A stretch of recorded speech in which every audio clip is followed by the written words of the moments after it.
हमने उसे 50 सालों तक सिर्फ दूर से देखा है, लेकिन आज हम सिर्फ देखने नहीं जा रहे हैं, आज हम वापस जा रहे हैं। दिल की धड़कन रॉकेट के इंजन की गूंज से भी तेज है। मन में एक ही सवाल है, क्या हम तैयार हैं? डर है, लेकिन डर से भी बड़ा है हमारा जुनून। आर्टेमिस 2 सिर्फ एक मिशन नहीं, ये इंसानियत की जिद है। इस बार 4 जांबाज अपनी जमीन को पीछे छोड़कर उस जमीन को छूने जा रहे हैं, उस जमीन को जिसने 50 साल पहले पूरी दुनिया को एक होड़ में डाल दिया था कि वहाँ सबसे पहले कौन कदम रखेगा। जी हाँ, हम उसी चांद की बात कर रहे हैं, लेकिन सवाल अब भी बाकी है। वहाँ उस अंधेरे में क्या हम सच में अकेले होंगे, या इस बार कोई और भी हमारा इंतजार कर रहा होगा?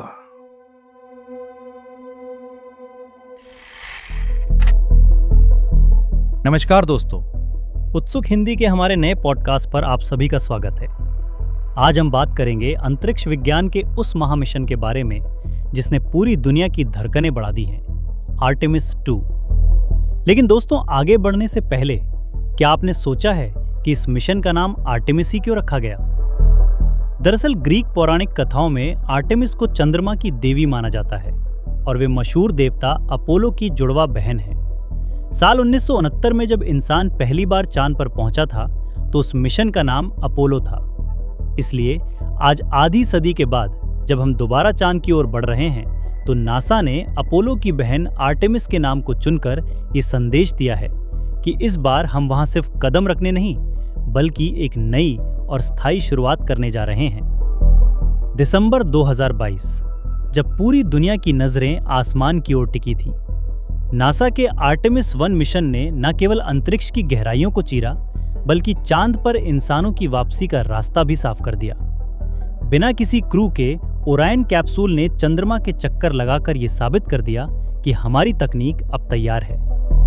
लेकिन दोस्तों, असली रोमांच तो अब शुरू होने वाला है। 50 साल से भी ज्यादा समय के बाद इंसान एक बार फिर पृथ्वी की कक्षा को छोड़कर चांद की ओर बढ़ने के लिए तैयार है।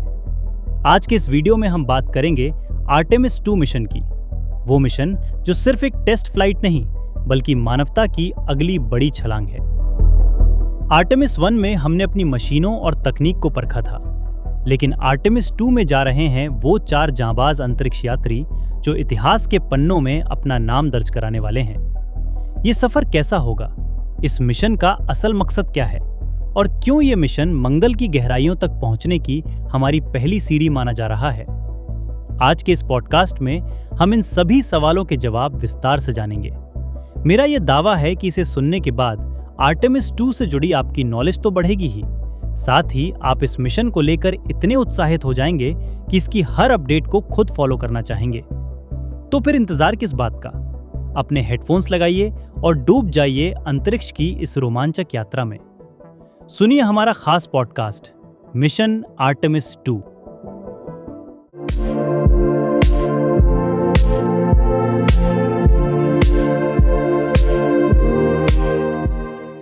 पचास साल मतलब आधी सदी के इंतजार के बाद इंसान एक बार फिर चांद के सफर पर निकल रहे हैं। और ये कोई साइंस फिक्शन फिल्म की कहानी नहीं है, ये असलियत है। मिशन का नाम है आर्टेमिस 2। बिल्कुल। और ये 4 अंतरिक्ष यात्रियों को लेकर एक 10 दिन की यात्रा पर जाएगा, वो भी चांद के उस हिस्से तक जिसे हम यहाँ पृथ्वी से कभी नहीं देख पाते। और ये सिर्फ एक और अंतरिक्ष मिशन नहीं है, मैं तो कहूंगी कि इंसानियत के लिए एक बहुत बड़ी छलांग की तैयारी है। हाँ, आर्टेमिस 2 असल में एक बहुत ही जरूरी जांच उड़ान है, एक टेस्ट फ्लाइट।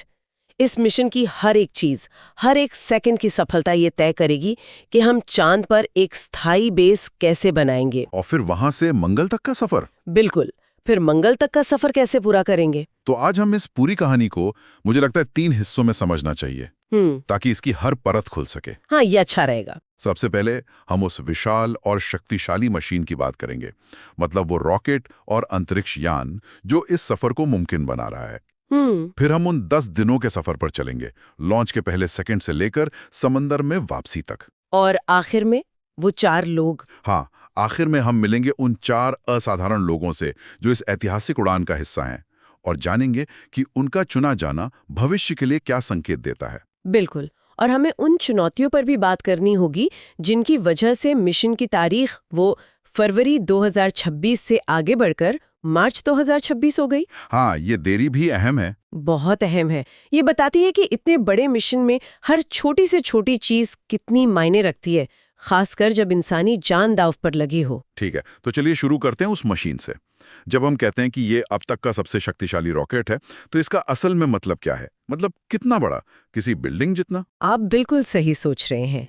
इस रॉकेट का नाम है स्पेस लॉन्च सिस्टम या SLS, और ये आप मान लीजिए करीब 32 मंजिला इमारत जितना ऊंचा है। 32 मंजिला इमारत? हाँ, और इसमें इतनी ताकत है कि ये 27 टन वजन, मतलब जैसे 4 बड़े हाथियों के बराबर वजन को सीधा चांद के रास्ते पर भेज सकता है। वाह! इसके दोनों तरफ 2 सफेद रंग के सॉलिड रॉकेट बूस्टर लगे हैं और बीच में एक बहुत बड़ा नारंगी रंग का कोर स्टेज है।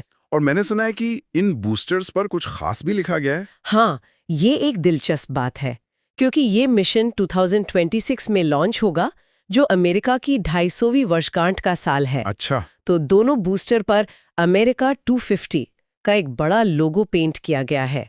ये सिर्फ एक रॉकेट नहीं है, ये एक राष्ट्रीय गौरव का प्रतीक भी बन गया है। और इस 32 मंजिला रॉकेट के सबसे ऊपरी सिरे पर वो छोटा सा हिस्सा है जहां इंसान बैठेंगे। बिल्कुल। इस विशाल रॉकेट के शिखर पर है ओरियन अंतरिक्षयान, और क्रू ने अपने इस कैप्सूल को एक बहुत ही खास नाम दिया है, इंटेग्रिटी। इंटेग्रिटी। हाँ, और अगर आप ओरियन को एक बहुत ही एडवांस्ड कार की तरह समझे, तो इसके 3 मुख्य हिस्से हैं। एक कार की तरह? ये दिलचस्प है, समझाइए जरा। हाँ, सोचिए, सबसे पीछे है यूरोपियन सर्विस मॉड्यूल या ESM। आप इसे गाड़ी का इंजन, बैटरी और फ्यूल टैंक सब कुछ एक में समझ सकते हैं। मतलब ये पावर हाउस है। ये पावर हाउस है। इसी से ओरियन को बिजली मिलती है, सांस लेने के लिए हवा मिलती है, और वो अंतरिक्ष में आगे बढ़ने या दिशा बदलने की ताकत भी यहीं से आती है। तो इस पूरी विशाल मशीन में से वो कौन सा छोटा सा हिस्सा है जिसे ये 4 लोग 10 दिनों के लिए अपना घर कहेंगे, वो कितना बड़ा होगा? वो है दूसरा हिस्सा, जिसे क्रू मॉड्यूल या कैप्सूल कहते हैं। यही वो इंटेग्रिटी है। ये समझ लीजिए कार का पैसेंजर केबिन है। अच्छा। एक बड़ी SUV में होती है। 4 अंतरिक्ष यात्री इसी में रहेंगे, काम करेंगे, सोएंगे, और 10 दिन का सफर के अंत में सिर्फ यही कैप्सूल पृथ्वी पर वापस लौटेगा, बाकी सब पीछे छूट जाएगा। और तीसरा हिस्सा आपने कहा था 3 है? तीसरा हिस्सा शायद सबसे जरूरी है, खासकर लॉन्च के पहले कुछ मिनटों के लिए। इसे लॉन्च अबॉर्ट सिस्टम यानी LS कहते हैं। ये क्या करता है? ये कार की इजेक्शन सीट की तरह है, लेकिन पूरे कैबिन के लिए। अगर लॉन्च के दौरान रॉकेट में कोई बहुत बड़ी गड़बड़ी हो जाए, तो ये सिस्टम कुछ ही सेकंड में कैप्सूल को रॉकेट से खींचकर मीलों दूर फेंक सकता है। मतलब ये एक सुरक्षा कवच है? बिल्कुल, ये अंतरिक्ष यात्रियों का अल्टीमेट सुरक्षा कवच है। ठीक है, तो हमारे पास ये शानदार अब तक की सबसे शक्तिशाली मशीन तैयार है, जिसका नाम इंटेग्रिटी है और जिसमें सुरक्षा का हर इंतजाम है।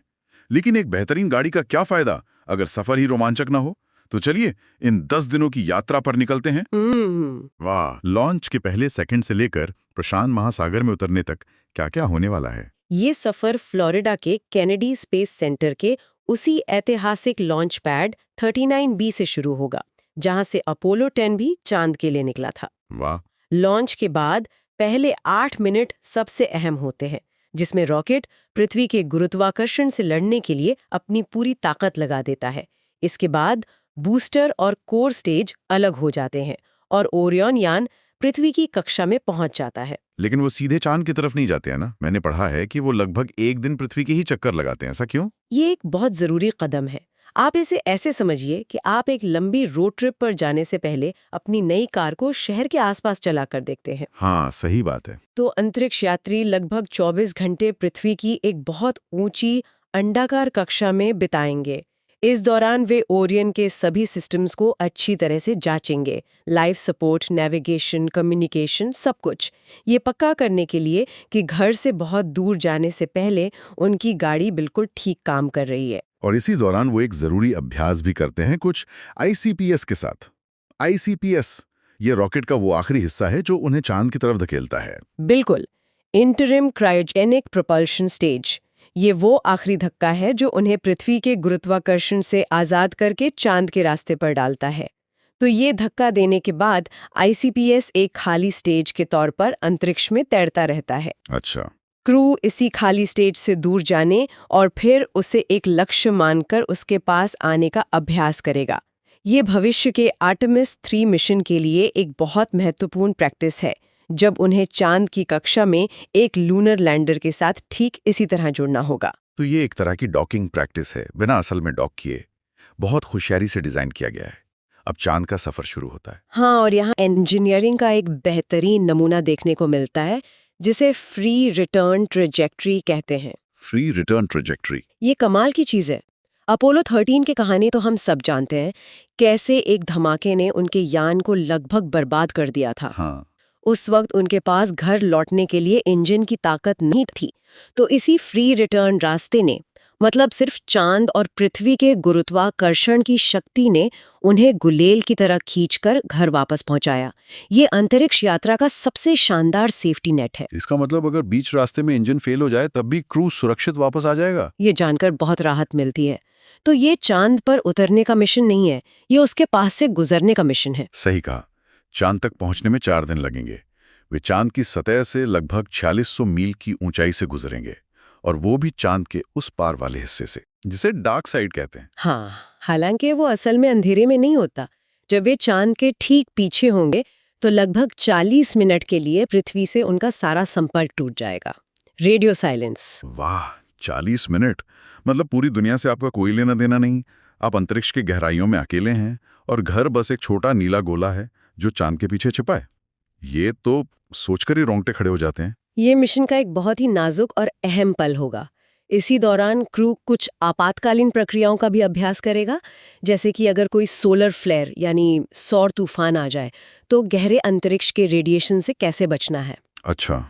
इसके बाद वे चांद के गुरुत्वाकर्षण का इस्तेमाल करके वापसी का 4 दिन का सफर शुरू करेंगे, और अंत में इंटेग्रिटी कैप्सूल पैराशूट की मदद से प्रशांत महासागर में उतर जाएगा। एक अविश्वसनीय सफर। लेकिन चलिए अब कहानी के सबसे अहम हिस्से पर आते हैं। वो 4 लोग जो इतिहास बनाने जा रहे हैं। ये सिर्फ अंतरिक्ष यात्री नहीं है, इनके चयन में भी एक गहरा संदेश छिपा है। बिल्कुल, ये टीम भविष्य की अंतरिक्ष यात्रा का चेहरा है। सबसे पहले हैं कमांडर रीड वाइजमैन। वो एक अनुभवी नेवी पायलट और इंजीनियर हैं, मिशन के लीडर। उनके साथ हैं पायलट विक्टर ग्लोवर। उनका चुना जाना अपने आप में ऐतिहासिक है। हाँ, विक्टर ग्लोवर एक टेस्ट पायलट है और वो पहले अश्वेत व्यक्ति होंगे जो पृथ्वी की निचली कक्षा से आगे की यात्रा करेंगे। ये अपोलो युग से एक बहुत बड़ा बदलाव है। विक्टर का इस मिशन पर होना दुनिया भर के लाखों लोगों के लिए एक प्रेरणा है। और टीम में 2 मिशन स्पेशलिस्ट भी हैं, जिनमें से एक और इतिहास रच रही हैं। वो है क्रिस्टीना कुक, एक इलेक्ट्रिकल इंजीनियर जिनके नाम पहले से ही एक महिला द्वारा सबसे लंबी एकल अंतरिक्ष उड़ान का रिकॉर्ड है। लगभग 11 महीने का है ना? हाँ, लगभग 11 महीने। अब वो चांद की यात्रा करने वाली पहली महिला बनकर एक नया कीर्तिमान स्थापित करेंगे। और चौथे सदस्य उनके साथ हैं जेरेमी हैंसन, जो कनाडाई स्पेस एजेंसी के अंतरिक्ष यात्री हैं। वो चांद पर जाने वाले पहले गैर अमेरिकी होंगे। ये इस बात का प्रतीक है कि आर्टेमिस सिर्फ एक अमेरिकी प्रोग्राम नहीं, बल्कि एक अंतर्राष्ट्रीय प्रयास है। और जेरेमी हैंसन के बारे में एक और हैरान करने वाली बात है। हाँ, और यही बात आज की स्पेस फ्लाइट की तैयारी के बारे में बहुत कुछ बताती है। सोचिए, जेरेमी हैंसन की ये पहली अंतरिक्ष उड़ान है। पहली उड़ान में चांद का सफर। जी, नासा किसी नौसिखिए को चांद पर नहीं भेज रहा। इसका मतलब ये है कि आज के एस्ट्रोनॉट ट्रेनिंग और सिमुलेशन इतने जबरदस्त और असली जैसे हो गए हैं कि आप बिना असल में अंतरिक्ष में गए चांद के सफर के लिए पूरी तरह तैयार हो सकते हैं। तो ये मिशन जितना रोमांचक है, इसके सामने कुछ गंभीर चुनौतियां भी हैं, जिनकी वजह से इसमें देरी भी हुई। चलिए उन पर बात करते हैं। पहली चुनौती है हाइड्रोजन लीक। ये क्या समस्या है और इतनी बड़ी क्यों है? लिक्विड हाइड्रोजन रॉकेट का सबसे शक्तिशाली ईंधन है, लेकिन उसे संभालना बेहद मुश्किल है। हाइड्रोजन का अणु वो ब्रह्मांड में सबसे छोटा होता है और वो छोटे से छोटे छेद से भी बाहर निकल जाता है। अच्छा। मिशन को फरवरी से मार्च 2026 तक इसीलिए टाला गया क्योंकि लॉन्च के एक अभ्यास, जिसे वेट ड्रेस रिहर्सल कहते हैं, के दौरान एक लिक्विड हाइड्रोजन लीक का पता चला। ये वही समस्या है जिसने आर्टेमिस 1 के लॉन्च में भी कई बार देरी करवाई थी। और दूसरी चुनौती हीट शील्ड से जुड़ी है, जो शायद इससे में ज्यादा गंभीर है। हाँ, ये एक बड़ी चिंता का विषय है। जब आर्टेमिस 1 का कैप्सूल बिना क्रू के अंतरिक्ष से वापस लौटा तो जांच में पाया गया कि उसकी हीट शील्ड को उम्मीद से कहीं ज्यादा नुकसान हुआ था। हीट शील्ड, ये वही परत है जो वापसी के समय यान को जलने से बचाती है। बिल्कुल। वायुमंडल में 25,000 मील प्रति घंटे की रफ्तार से दोबारा प्रवेश करते समय ये यान को हजारों डिग्री की गर्मी से बचाती है और इसके कुछ टुकड़े उखड़ रहे थे। और आर्टेमिस 2 में उसी डिजाइन की हीट शील्ड इस्तेमाल हो रही है, तो क्या एक बहुत बड़ा जोखिम नहीं है? एक मिनट, नासा इसे सोचा समझा जोखिम कह रहा है। ये सुनने में थोड़ा डरावना लगता है, खासकर जब इंसानी जान दांव पर हो। क्या इसका मतलब ये है कि नासा 100% निश्चित नहीं है कि हीट शील्ड काम करेगी? ये एक बहुत अच्छा सवाल है। इसका मतलब ये नहीं है कि वो निश्चित नहीं है।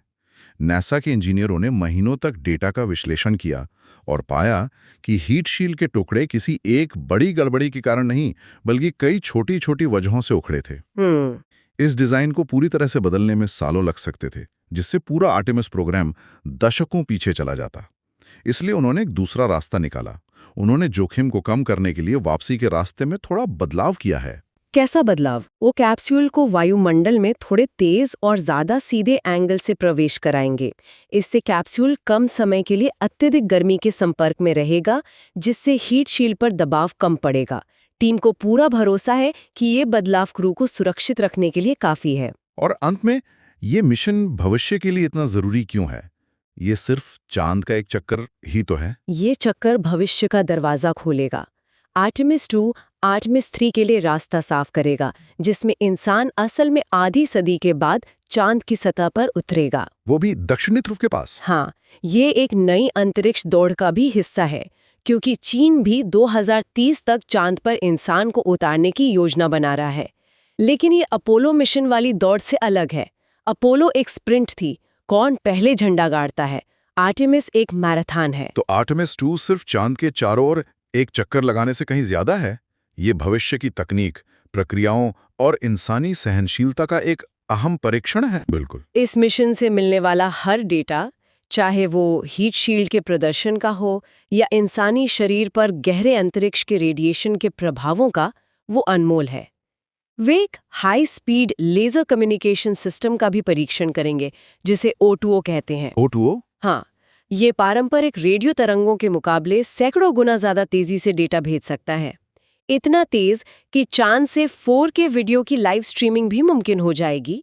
ये मिशन इस बात का प्रमाण होगा कि SLS और ओरायन आर्टेमिस पीढ़ी के खोजकर्ताओं को चांद और फिर मंगल तक ले जाने के लिए तैयार हैं। यहाँ एक बड़ा सवाल उठता है। स्रोतों में इस बात का भी जिक्र है कि कैसे ब्लू ओरिजिन जैसी कंपनियां चांद के दक्षिणी ध्रुव पर मौजूद बर्फ से पानी और रॉकेट ईंधन बनाने की योजना बना रही हैं। आर्टेमिस 2 तो चांद तक की एक जांच उड़ान है, पर इसकी सफलता एक ऐसे भविष्य का रास्ता खोल सकती है जहां चांद सिर्फ एक मंजिल नहीं, बल्कि मंगल और उससे आगे के मिशनों के लिए एक गैस स्टेशन या एक औद्योगिक केंद्र होगा। तब क्या होगा जब सौरमंडल की सबसे कीमती जमीन पृथ्वी पर नहीं, बल्कि कहीं और होगी। दोस्तों, मुझे आशा है कि आपको हमारी आज की यह प्रस्तुति ज्ञानवर्धक लगी होगी और इसने आपके मन में नए सवाल जरूर पैदा किए होंगे। याद रखिए, किसी भी विषय को गहराई से जानने की उत्सुकता ही उस दिशा में उठाया गया सबसे मुख्य और पहला कदम होता है। अगर इस विषय को लेकर आपके मन में कोई भी जिज्ञासा या प्रश्न है तो कमेंट बॉक्स में अपने सवाल बेझिझक पूछें। हमें आपकी प्रतिक्रियाओं का इंतजार रहता है। साथ ही हम अपनी पोस्ट के माध्यम से कुछ क्विज भी डालने की कोशिश करेंगे, जो उसी चर्चा पर आधारित होंगे जो हमने इस पॉडकास्ट में की है। ये क्विज अवश्य ही आपके ज्ञान में और इजाफा करेंगे और विषय पर आपकी पकड़ मजबूत बनाएंगे। और हाँ, अगर आपको हमारा ये प्रयास पसंद आया है तो लाइक, सब्सक्राइब और शेयर करना बिल्कुल ना भूलें। आपका एक छोटा सा सहयोग हमें बेहतर कंटेंट बनाने के लिए प्रेरित करता है। अगले पॉडकास्ट में एक नए विषय के साथ आपसे फिर मुलाकात होगी। तब तक के लिए सीखते रहिए और उत्सुक बने रहिए। नमस्कार।